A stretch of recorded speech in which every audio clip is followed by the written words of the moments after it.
Меня зовут Владимир Золкин, вот мое удостоверение, я журналист Open Media Ukraine. Хотелось бы с вами провести беседу добровольную. Вы можете задавать свои вопросы, если хотите, можете меня поправлять, если я что-то не так говорю. Как вас зовут? Евгений. Паутов Евгений Андреевич. Вы даете согласие на Да. запись, публикацию? Да. Даете. Значит, в какой части служили, в каком городе жили, ну, в общем, все вот эти вот данные свои расскажите. Кто жил в Краснодаре, служил там же под Краснодаром, 10-я бригада, спецназ, вот, должность разведчик. Вот с декабря месяца, с 3-го служу, 21-го года. Угу. А как часть, номер части? 51 532. Угу. Кто командир части? Стрельцов, полковник. Угу. Хорошо, как вы попали в Украину, расскажите? Через Крым. Сначала 27 января приехали на учения в Крым, в Апук. И с 27 по 26, по 25 число находились там на учениях.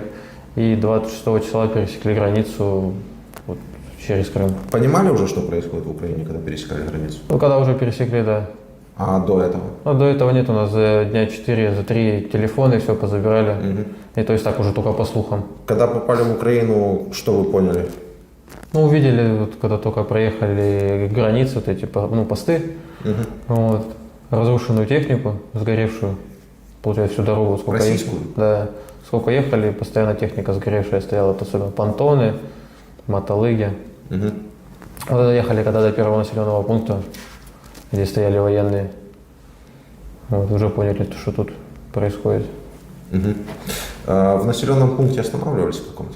Да, в 2 населенных пунктах останавливались, чтобы переночевать. Чтобы переночевать. А ели что? То, что сухпай дали. Первые 2 дня сухпай ели, а потом на 3-й день, когда мы остановились ночевать, как не дедушка, там, может, лет 50-60, вынес нам картошки, сало, яйца, сигарет и все. Вот, 1 раз. А сколько у вас было людей? Нас было группа 14 человек, да. И вы шли группой 14 человек? Или колонна на «Тигр». была? Не, колонна была, да, мы в начале колонны ехали. Вы в начале колонны на «Тиграх», получается, да. ехали, да? И он, вот этот дедушка, он просто вас как бы увидел, что вы голодные. Мы сидели, получается, мы заехали, получается, в село, но мы ждали, пока колонна проедет вперед какая-то, и, получается, сутки ждали. И, получается, в «Тиграх» сидели, почти, больше суток просидели, там выходили только там, в туалет сходить, там поесть, да, мусор выкинуть, и все. И вот он видел, и подошел, спросил, надо что-нибудь, там, сигарет, не сигарет, поесть. Вот воды принес, поесть, сигарет. Это нацист был? Нет. А в Украину вы чего приехали? Против кого и от кого защищали? Изначально сказали то, что едем в Донецк и в Луганск помогать мирному населению. Потом на следующий день довели то, что нас там будет уже, то, что мы едем 3-м эшелоном, то, что нас тут будут с хлебом, солью встречать.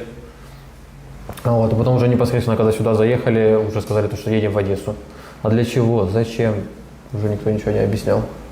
По телевизору вы не видели рассказы про то, что в Украине там нацисты живут и все такое прочее? Нет? Уже тут услышали то, что у нас там говорят, что тут детей едят и в таком роде.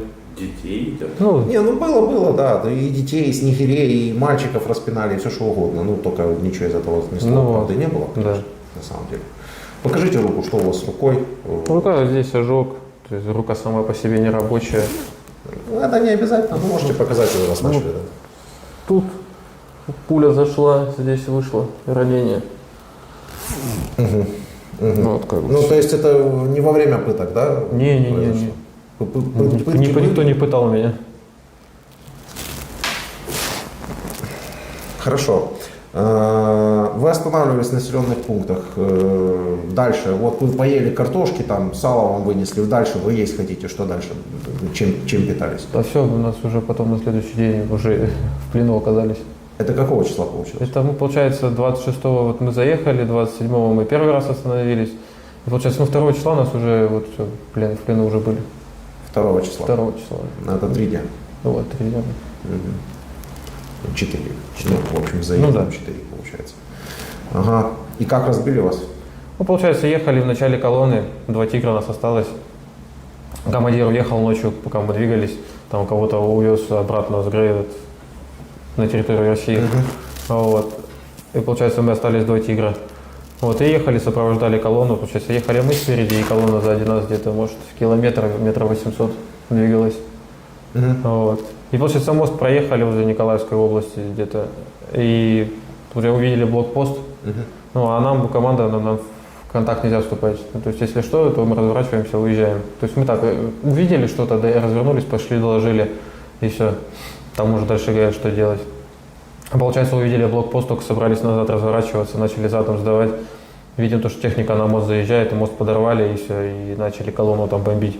Ну, мы, там, получается, дорога, она шла как на холме чуть. Слева поле, справа поле и лесополоса. Мы в эту лесополосу с одной стороны, и другой тигр с другой стороны. Ну вот, и все, и там лежали, ждали, пока обстрел закончится. Получается, где-то час пролежали, обстрел закончился, минут 5-10 прошло, и по нам начали стрелять. И все, и когда уже, ну, они видно. Артой, что ли, начали бить? Как? Ну, артиллерией начали Ну, бить? артиллерии туда, колонна, где колонна Мгм. была, туда бомбили, не по нам. Ну, колонну разнесли или нет? Да и без понятия, это не видно было. Мгм. Мгм. Ну вот. Ну, думаю, да, потому что там очень много туда прилетело.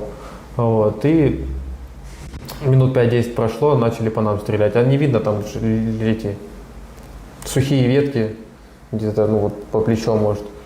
И не видно, откуда вас стреляют. И в итоге попали в руку мне, двум товарищам в ногу попало. Вот. И уже, получается, они зашли там и сзади, и спереди, и все. Даже не пытались стрелять, что это смысл какой. Мгм. Взяли вас в плен, оказали вам медицинскую помощь? Да, оказали, меня сразу в больницу отвезли, сделали рентген, посмотрели, пуля ну, осталась или нет. Вот, и все. И На отвезли. вылет прошла? Как? На вылет прошла? Да. Ну, у одного только вот у водителя, у него пуля осталась в колене. Мгм. Вот и все. Мгм. Я понял. Что можете передать тем, кто сюда едет сейчас, так как Чтоб вас... не ехали сюда вообще, даже не думали. Это бессмысленно, это все тупо, то, что вот сюда отправляют, это для чего? Вы говорите защищать Донбасс, например, да? Да. Мирное население. Заходят, Говорим. да, я понял, мирное население. Вы, если телевизор смотрите, у вас есть телевизор? Да. Видите, как мирное население Да. защитили уже, да? Что вы можете об этом сказать? Это ужас. Это даже животными их не назвать. Животные так не поступают. Животные ради удовольствия не, Вот не именно. убивают. И ради каких-то пыток и издевательств. Животные убивают, потому что кушать хотят. Это природа. Да. Тут такое. А тут ради чего это делают, непонятно. Стыдно. Просто очень стыдно. За то, что я тут. Ну, защищать Донбасс. Окей, есть там оккупированные территории, это еще как-то можно объяснить. Но есть Изюм, есть Мариуполь, не оккупированные территории. Есть другие, есть Херсон, есть множество других городов. Та же Одесса, на которую вы якобы шли. Это все Донецкая или Луганская Это область? вообще не Донецкая. Ну, что-то Донецкое, что-то не Донецкое. Суть в том, что туда людей никто этих вас не звал. Ну да. И защищать не от кого, кроме как только от вас. Тут какой смысл туда отправили, я вообще не понимаю. Хорошо, несколько вопросов общих. Как вы считаете, российская армия сильная? Нет. Раньше вы думали, она сильнее? Да. Путина уважаете? Нет. За что его уважать? Он посылает людей, во-первых, даже взять нас. У нас с группы 2 человека, которые служат ну, вот, по 8 лет. Все остальные это пришли альтернативщики, которые вместо срочки выбрали контракт. Не подготовленные от слова совсем. И не готовили. Как вот. И так везде. По большей части. Люди, ну, не Есть понимающие. вопрос? Да, позвоните.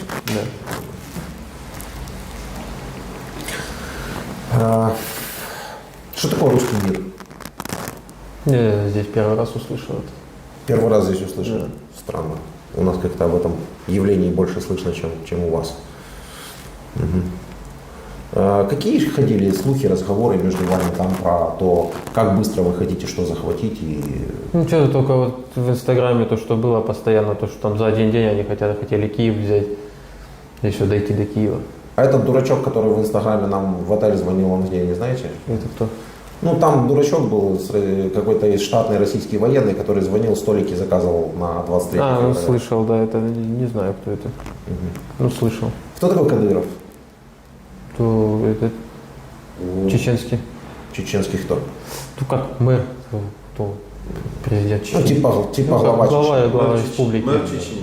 Ну, мэр, грубо говоря, вот, глава республики. Чего его так в России боятся или там уважают? Его не то, что боятся, просто человек, который давит толпой. Вот как у них, вот, как есть вот армяне, да, чеченцы, у них нет такого, то, что они по одному ходят. Они, вот, ты кому-то одному что-то сказал, там, толпой приезжают у тебя. Есть такое в России? Конечно. А в каком? Ну, я видел, в принципе, там в Фейсбуке, там еще где-то, что россиян там били прямо на улице в Москве, там, и в Питере. Ну вот, да, вот крайний случай, когда там в метро мужчина заступился за девушку, когда там кто, то ли чеченцы, то ли дагестанцы это были. Ну вот, в общем, не суть. И заступился, и там чуть ли не до полусмерти его забили. Ну, а при этом русские называют себя там, какими-то славянами, там, это братство народов. Там, Да? А никакого братства нет, а все стоят, смотрят, никто никогда не поможет.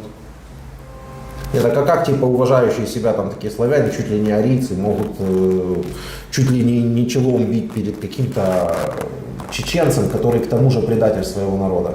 Вы знаете эту историю? Да. Нет? Ну, Про Чечню. да. А расскажите в двух словах. Ну, про то, что его отец воевал, был против вообще России, а он нам, получается, предал своего же отца. Ну, И не стал только отца, отцом. весь народ. Весь народ. Про это? Да? Ну, Так, Что, я не можешь дозвониться? нажму паузу. Давай. Так, ну, к сожалению, дозвониться не удалось. Те номера, которые вы говорили и по которым вы говорили, что вы уже ранее дозванивались, они почему-то не обслуживаются, не зарегистрированы в сети. Ну, можно только предположить. ну, может, у нас там уже. Да, я не хочу за вас ничего предполагать. Все, добавить нечего, да? Нет. Нет, все, спасибо.